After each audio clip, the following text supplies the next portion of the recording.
로마서 2장 17절에서 29절. 유대인이라 불리우는 네가 율법을 의지하며 하나님을 자랑하며. 오늘 로마서 2장 17절에서 19절 말씀은 세 가지로 얘기할 수 있습니다. 같은 말이지만 세 개로 나누면, 첫 번째로는 유대인의 자부심, 유대인 자부심 대단합니다. 그리고 21절부터 유대인의 적폐라고 제가 이름을 붙였는데, 유대인의 적폐. 그리고 마지막 25절에 이제 할례에 대한 헛된 자랑, 요렇게 이제 세 개로 나눌 수 있는데, 우선 유대인의 자부심이 얼마나 센지 한번 보도록 하겠습니다. 17절에는 유대인이라고 불리우는 것을 아주 자랑스럽게 생각하고 있는 사람들입니다. 그래서 모습도 다르고요. 굉장히 그 유대인으로서 다른 사람하고 상대하는 것은 특별한 경우만 이제 상대를 하죠. 잘 안 하죠. 그리고 율법을 의지해서 살아가는 사람이다. 다른 말로 얘기하면 진리적 지식을 가진 사람들이다. 물론 사도 바울은 진리 지식을 강조하려고 하는 것이지만, 여기서 지금 얘기하는 것은 유대인은 진리적 지식을 가지고 있다. 물론 그 속에 진리 지식을 가진 자도 있겠지만, 지금 말하고자 하는 것은 그 두 개를 좀 분리해서 생각을 한번 해보자, 그런 의미를 가지고도 있습니다. 또 17절에 또 무슨 얘기냐면, 하나님을 자랑하는 사람이다. 나는 이스라엘 백성이야. 나는 유대인이야. 나는 율법을 가지고 있어. 나는 너희들과 다른 하나님을 섬기고 있어. 그렇게 자랑하면서 다니는 사람이 유대인이라는 겁니다. 근데 이거를 곰곰이 생각해 보면 우리 교인이 폼 잡고 있는 거하고 매우 닮아 있는 것을 알 수 있습니다. 우리 교회에 다니는 사람이 이와 같은 자부심으로 교회 신앙생활을 하면서 교회에 안 다니는 사람을 약간 아래로 보는 그런 생각을 많이 하고 있다는 것을 17절을 읽으면서 생각이 들어야 됩니다. 그렇게 생각이 안 들면 참 유대인들 건방지다, 이렇게 생각할 수 있는 거죠. 18절에 보면 늘 유대인들은 그 율법으로 교훈합니다. 왜냐하면 하나님의 뜻을 알기 때문에, 그리고 지극히 선한 것을 분간할 수 있기 때문에. 뭘로요? 율법으로요. 그래서 실제로는 우리 그 사도 바울이 전하는 말로 따지면 지극히 선한 것을 분간하지 않습니다. 오직 믿느냐 안 믿느냐 이 두 가지밖에 없지. 사실은 이 율법적으로 말하면요, 성도라고 하는 것은 다른 사람하고 다르고요, 성도라 하더라도 교회에 한 번도 안 빠지고 출석하는 사람은 일반 성도하고 또 다릅니다. 새벽기도 나가는 성도는 또 다르고요, 그리고 세례 안 받은 성도도 있고 세례 받은 성도 있는데, 이거 확실하게 구분합니다. 다시 말해서 더 지극한 선을 이야기하고 그것을 가르치고 그렇습니다. 헌금하는 사람과 안 하는 사람도 다르고, 11조, 봉사, 직분, 이런 것들이 지극히 선한 것을 분간해서 이것보다 이게 더 선하다, 이게 더 선하다, 이렇게 가르치는 게 이 유대인들의 그 율법의 교훈이었던 거죠. 그리고 19절에는 뭔 얘기를 합니까? 맹인들이 길을 인도하는 게 유대인이다. 이게 맹인견도 아니고 무슨 맹인을 인도하겠습니까? 그런 말이 아니라 삶의 길을 잃은 사람, 내가 어떻게 살아야 될지 모르겠다. 그러면 이 유대인들 앞에 가면 유대인이 상담을 해줍니다. 너는 어디로 이렇게 가야 되고, 그것은 옳은 길이 아니고 이렇게 가야 되는 길이다. 그렇게 인도를 해줬던 거였죠. 어둠에 있는 자의 빛이었다라고 얘기합니다. 희망을 잃고 걱정 근심에 쌓여 있을 때 유대인이 가면 인생은 다 그런 것이고, 또 우리에게는 남아있는 희망이 있고, 어려우면 어려울수록 더 큰 빛이 우리에게 있다, 이렇게 가르쳐주는, 문상을 갔을 때나 문병을 갔을 때나 늘 당당하게 그렇게 합니다. 이 유대인이 아니면 문병 가가지고 병든 사람 앞에서 우물쭈물합니다. 어쩔 줄 기도하면 나을 겁니다. 걱정하지 마세요, 나을 겁니다. 아니 죽는다고 의사가 선고를 했는데도 그렇게 하고 있는 게, 그것은 어둠에 있는 자에게 빛이 되는 게 아니고 거짓말이고 속이는 거고 안 되는 거죠. 그러나 유대인들은 정확하게 그 얘기합니다. 진짜 사나이는 한 번 죽는다. 그러나 진짜 졸렬한 사람은 여러 번 죽는다. 뭐 이렇게 말씀을 가지고 제가 방금 얘기한 거는 유대인들이 한 말이 아니고 서부 영화에 보면 그런 게 나와요.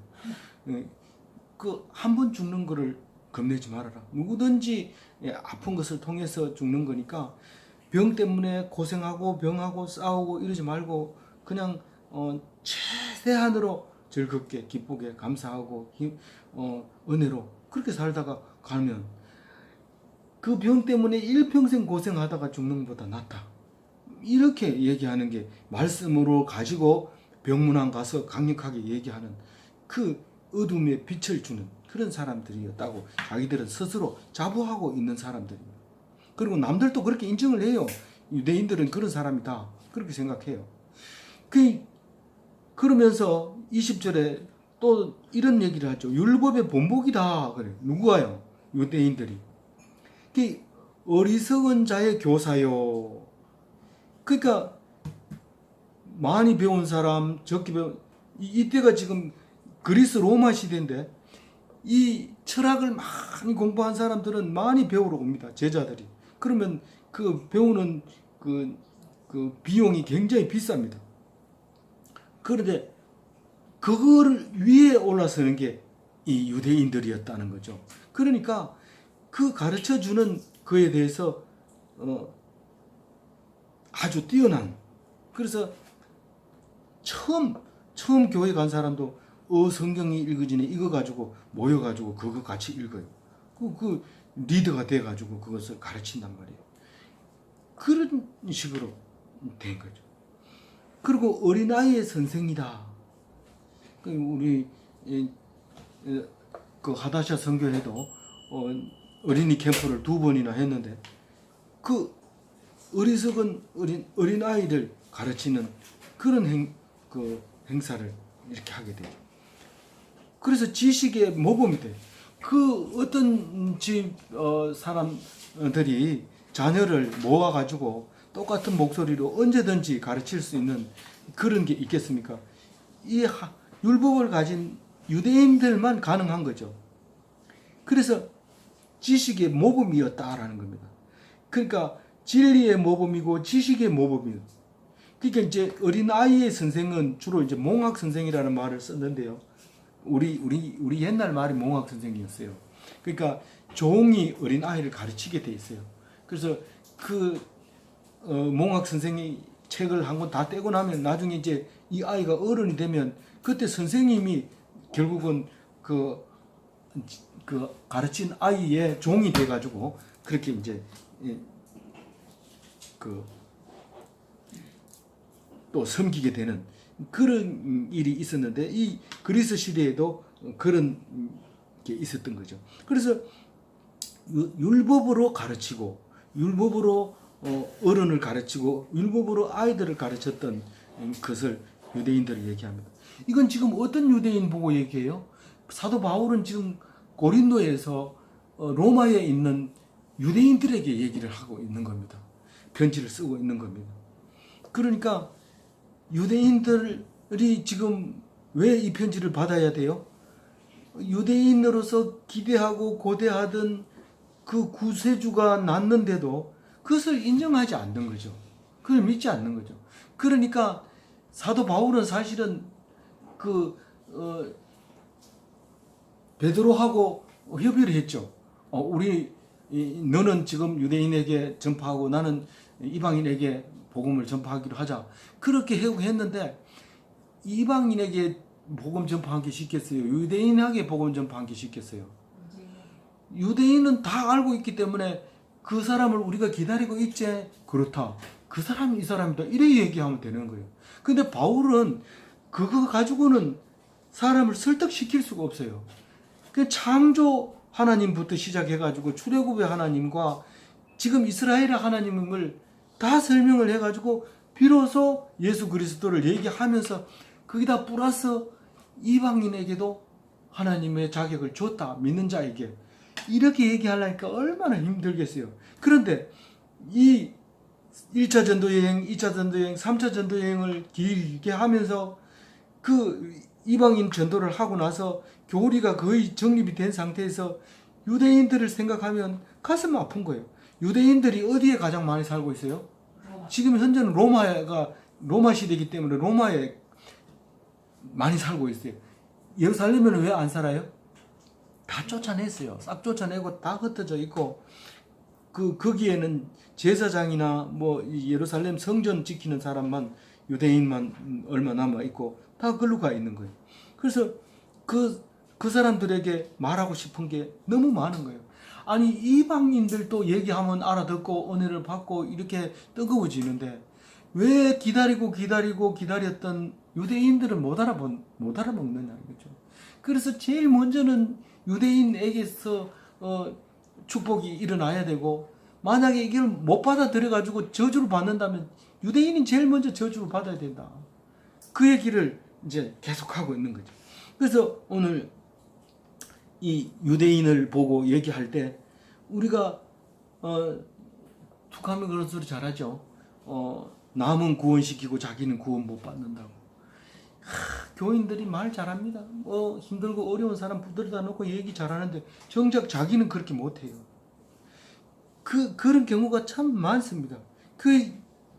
바울이 유대인들을 보고 그런 마음이 가졌던 거죠. 교인들이 자기 삶에 은혜가 없고 뜨거움이 없고 기쁨이 없고 감사가 없고 그렇게 살면 그걸 나보고 지금 바울이 살아서 책망하고 지적하고 있는 거 아닙니까? 저는 그 20절까지 읽으면서 전부 막 해석을 해버렸습니다만은 이 바울은 담담하게 정말 유대인이 자부심이 있는 유대인 아니냐 그렇게 20절까지 얘기하고 그런데 그 유대인이 어떠냐 21절에 얘기합니다. 왜 다른 사람은 그렇게 가르치기를 좋아하고 만나면 성경에 뭐 어떻고 또 만나면 그게 아니고 율법에 안 맞고 그것은 이스라엘 백성으로는 그게 안 맞고 계속 이렇게 잘 가르치면서 왜 자신은 안 가르치냐 이 말이죠. 상담사가 TV에 나와서 참 상담 잘하는데 나중에 상담하러 나왔는데 나중에 보니까 그 사람이 전에 나왔던 상담사가 상담받으러 나왔는 거예요. 자기는 그렇게 많은 사람을 상담해 줬는데 우리 아들은 못 가르치겠다는 거예요. 그 자신이 그만큼 가르치기 어렵다는 겁니다. 쉬운 일은 아닙니다. 그러나 어쨌든 이 스스로가 지금 잘못돼 가고 있는 것을 못 고치고 있다는 거죠. 그러면서 뭐예요? 예를 들어서 21절에 뭐예요? 도둑질 하는 사람. 도둑질 하지 말라고 계속 그러는데 도둑질을 하는데 왜 도둑질을 하느냐는 거죠.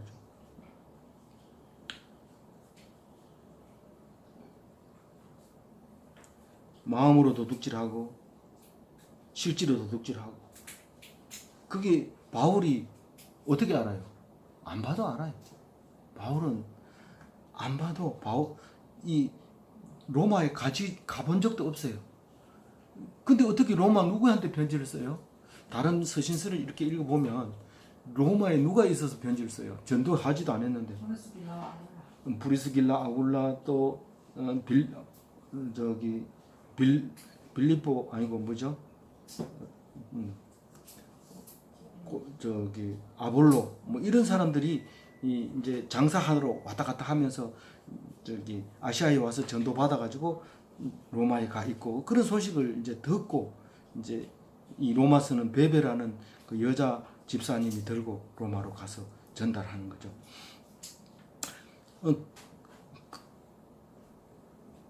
그렇게 야단치고 있어요.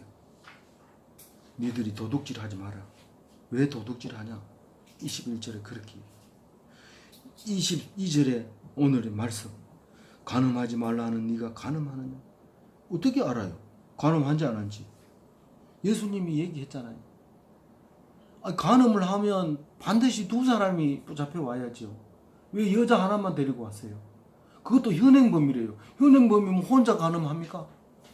근데 그걸 붙잡아가지고 돌로 치려고 돌을 들고 여자들 주위에 모였어요. 기가 막힐 일이죠. 그러니까 예수님이 뭐라 합니까? 예, 뭐라고 쓰고는 돌로 치라고 얘기하죠. 그러면서 뭐라고 얘기해요? 여자를 보고 탐심을 품은 자는 음심을 품은 사람 다 간음했다고. 그게 바울이 이 로마에 있는 유대인들 보고 이렇게 야단쳐도 돼요, 안 돼요? 돼요, 알아요. 그동안 해봤으니까. 그렇지 않은 사람은 율법으로 구원받을 만한 육체를 본 적이 없기 때문에, 바울은 율법으로 말미암아 율법으로 인하여 구원받을 육체는 본 적이 없기 때문에 이 말을 합니다. 그럼 우리 보고도 이 말을 합니다. 그럼 우리가 그렇다는 말인데 성질 내야 돼요, 우리가? 우리 성질 내면 그건 거짓말하는 사람이고 그건 악한 사람이죠. 그 다음에 22절에 뒤에 우상을 가정히 여기는 네가 신전의 물건을 도둑질하느냐. 이방인이 어디 남의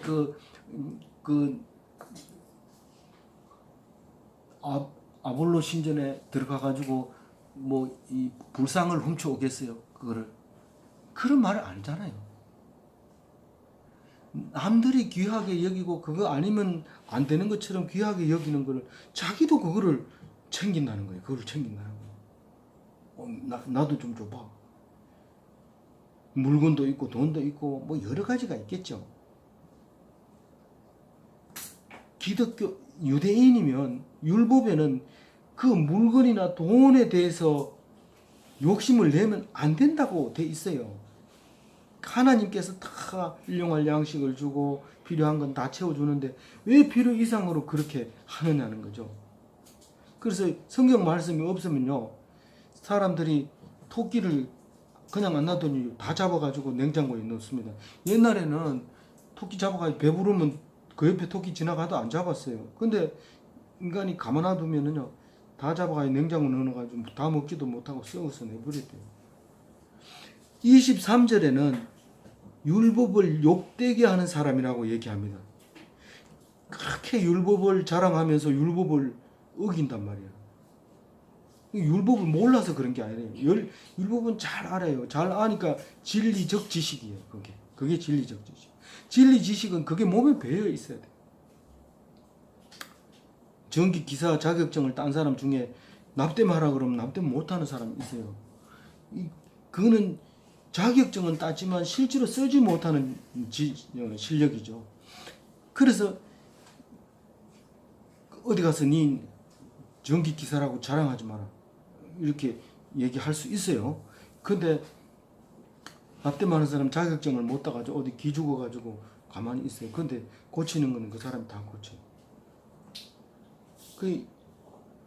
지금 이 바울은 지금 뭔가를 생각하게 하는 거예요. 너희들이 지금 율법을 욕되게 하고 있다. 안식일을 지켜라 그러니까 어떻게 안식일 지켜요? 안 지켜요? 잘 지키죠? 어떻게 지켜요? 철저하게 지켜요? 대충 지켜요? 철저하게 지키니까 안식일 날 아버지가 우물에 빠져도 건져요, 안 건져요? 지켜야 되기 때문에 안 건진단 말이에요. 그게 뭐예요? 유대인이 이방 중에서 하나님의 이름을 더럽힌 거예요. 그게 사람을 살리라고 안식일을 줬는데 사람을 죽이는 짓을 그 율법을 가지고 하고 있어요. 잘못된 해석 맞아요, 안 맞아요? 지식이 있어요, 없어요? 지식은 있잖아요. 그런데 진리적 지식이지 진리 지식은 아니에요. 몸에 안 배어 있어요.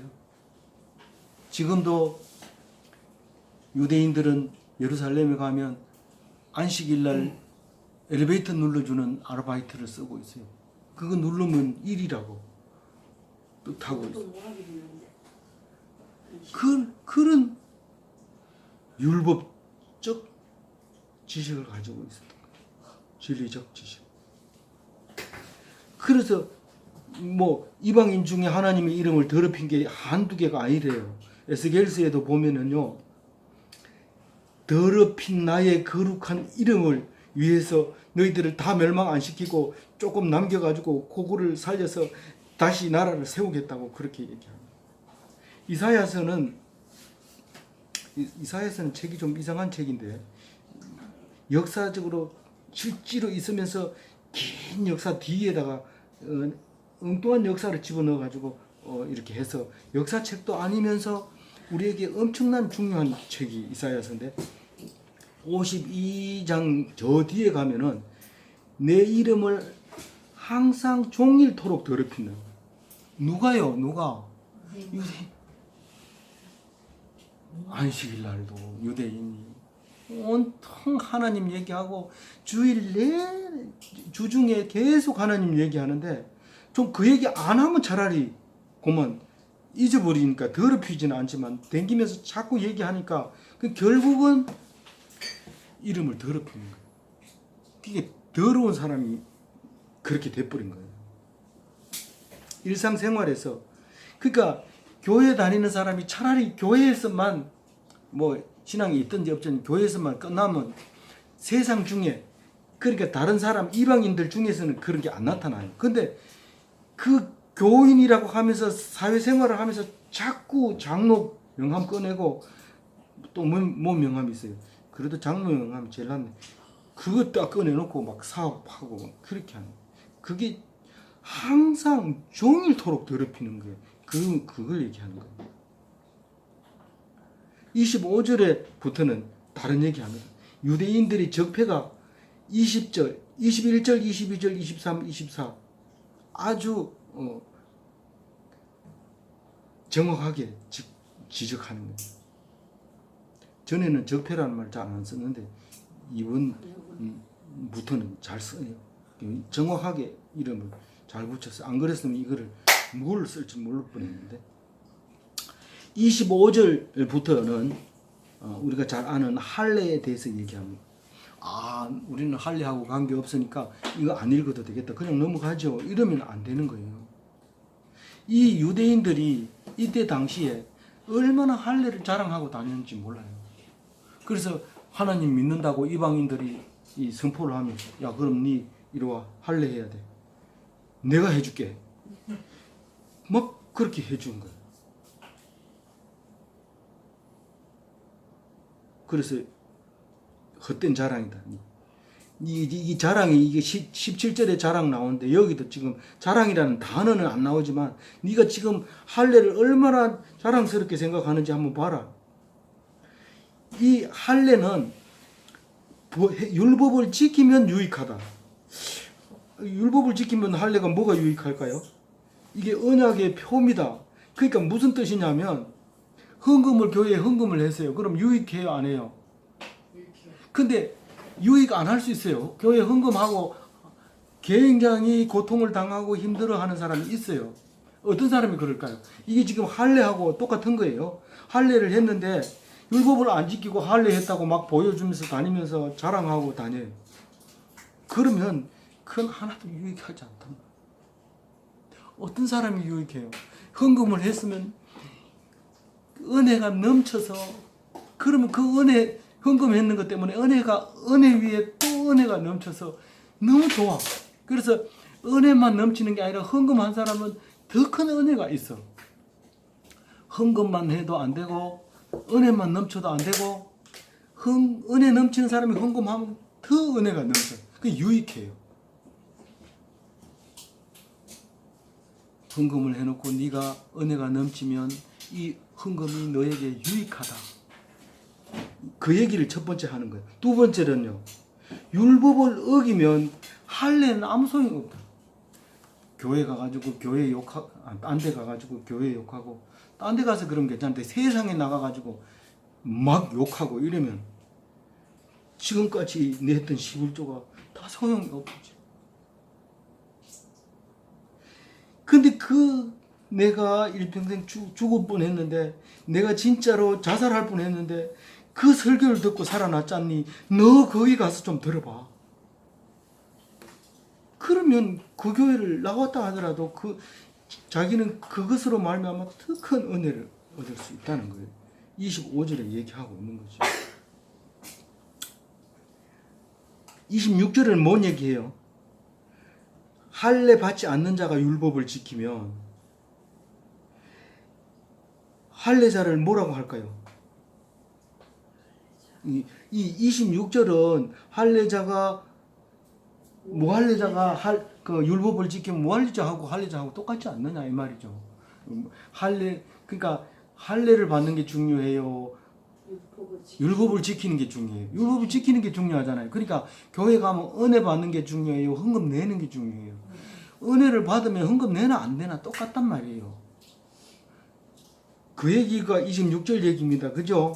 예. 27절 얘기는요. 율법을 지키는 자가 무할례자라면 그 무할례자가 율법을 어기는 할례자를 보고 가만 놔두겠어요? 교회 이 지을 때 내가 돈 절반 냈지 않니? 그런데 교회에다가 막 목사님 보고 욕하고 이러면 헌금 하나도 안 하고 은혜 받은 사람이 그 왜 그랬나? 좀 은혜 좀 받아라. 이렇게 하겠어요? 안 하겠어요? 해요. 그러니까 그 얘기가 지금 27절 얘기예요. 맞죠? 네. 그래서 율법의 조문이라는 것은 10계명처럼 10개를 적을 수 있고 또 앞에 우리 21개 조, 21개의 그 사형에 해당되는 짓들 이런 것들은 조문에 적어 놓은 거예요. 조문이라는 게 그 말이지요. 예, 그 조항에 있는 그것에 의해서 어떻게 된다고요? 따지게 된다. 조문과 할례를 가지고 율법을 범하는 너희들을 정죄하지 않겠느냐 이 말이죠. 차라리 율법도 없고 조문도 없고 할례도 없다면 그렇게 안 하는 게 좋을 것 같은데 이렇게 하지만 율법 조문을 들고 다니면서 얘기하는 사람 너 이거 조문에 여기에 해당되는 게 틀렸네? 이렇게 야단을 안 치겠냐 이 말이에요. 무할례자가 할례했다고 자랑을 하는 사람이 무할례자가 와가지고 네 할례했는데 왜 이래? 차라리 할례 안 했다 그러면 빼버리면 되지만은 안 그러면 이게 정죄하게 된다는 거죠. 28절은 뭐라 해요? 28절은 그렇죠. 이거 용어를 자꾸 다르게 쓰는 건데 표면적 유대인 이거 외모로 유대인 얘기하는 거예요. 외모로. 이 외모라는 말은 앞에서 썼어요. 21가지 조항 얘기할 때 쓴 말이에요. 그래서 외모로 할례 받은 유대인 속은 뭐 하나님 믿는지 안 믿는지 어떻게 알아요? 근데 겉으로 외모로 할례 받은 유대인 그걸 사도 바울은 유대인으로 치지 않는다는 거예요. 진짜 유대인은 정말 율법을 지키는 자다. 그 얘기를 하는 거예요. 그 이면적인 유대인은 뭐예요? 이면적인 유대인. 29절에 이면적인 28절은 표면적인 유대인. 그러니까 외모로 유대인이고 29절은 이면적인 유대인은 뭘 이면적인 유대인이라고 해요? 마음에 할례 받은 자. 그 마음에 할례 받은 자인데 이 앞에서 바울 복음이 있었어요. 바울 복음. 바울이 나의 복음이라고 얘기했어요. 예. 그래서 바울 복음이 있습니다. 하나님의 복음, 예수 그리스도의 복음, 은혜의 복음, 복음이 여러 개가 있는데 바울의 복음이 있어요. 바울의 복음. 바울의 복음 딴 게 아니라 사람의 은밀한 것을 가지고 정죄하는 게 바울의 복음입니다. 바울의 복음이 뭐라고요? 사람의 은밀한 것을 가지고 정죄하는 게 바울의 복음이에요. 그럼 바울의 복음이 난 바울의 복음 받아 너무 기뻐. 이런 사람은 어떤 사람일까요? 아니 보통 생각하기에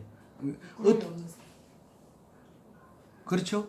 근데 보통 어떨까요? 보통 믿으면 좋아 이렇게 얘기할 거. 아니 제 얘기는 제가 얘기하고 싶은 것은 힘들어요. 북한에 그 저기 병원을 지어놓고 기공식 하는 날에 노래하라고 그러니까 다른 사람은 다 좋아가지고 노래하는데 한 사람은 나와서 울면서 노래하는 사람이 있었어요. 그 울면서 노래하는 사람이 노래 내용이 뭐냐면 어버이 김일성에 대해서 노래를 하는데 막 진짜 눈물을 흘리면서 너무 김일성에 대해서 감사하면서 눈물을 흘렸어요. 그러면 사도 바울의 이 복음을 듣고 눈물을 흘리면서 기뻐할 사람은 누구냐 이 말이죠. 힌트를 줬는데 그죠? 진짜 은혜 받은 어렵고 사람. 예수 믿은 사람. 예, 사실은 겉으로 보기에는 굉장히 힘들고 고난스럽고 지금 자살하고 싶은 사람이 복음이에요. 이 사도 바울의 복음이에요. 그 복음이. 잘 먹고 잘 살고 있는 사람이 은밀한 것을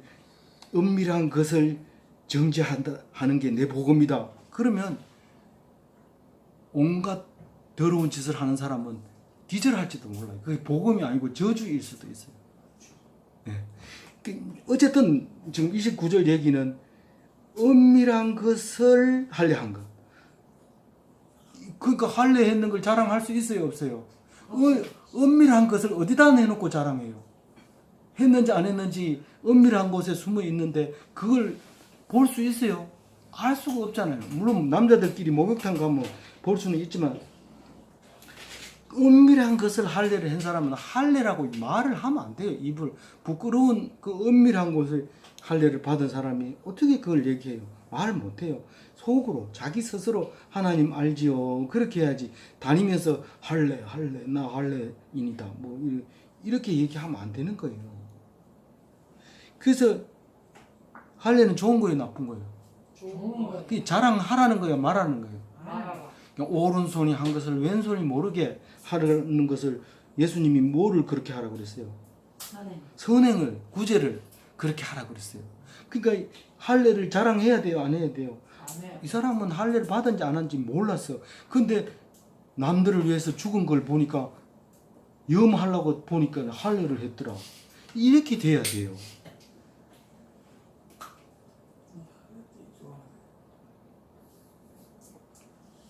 그래서 마음의 할례를 받으라고 밑에 이게 언제부터 마음의 할례를 하라고 그랬어요?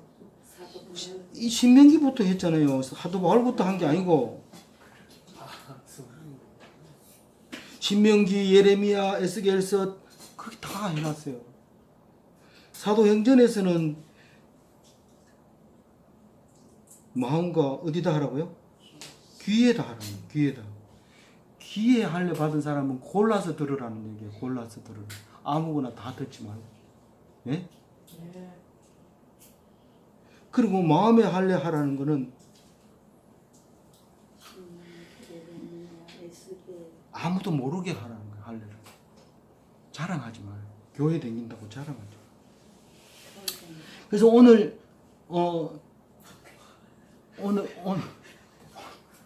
교회 다닌다고 자랑하는 사람 없죠. 행함이 있는 게 중요하지 아는 게 중요하지 않다 얘기했죠. 행하는 게 뭐예요? 아주 쉬운 건데 요거는 맞춰야 돼요.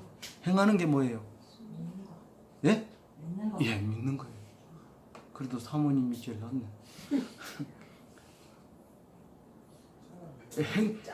행위가 아니에요. 안식일을 지키라고 하겠어. 안식일을 지키라고 해가지고 안식일 날 무조건 아무 일도 안 하는 게 안식일 지키는 거 아니에요.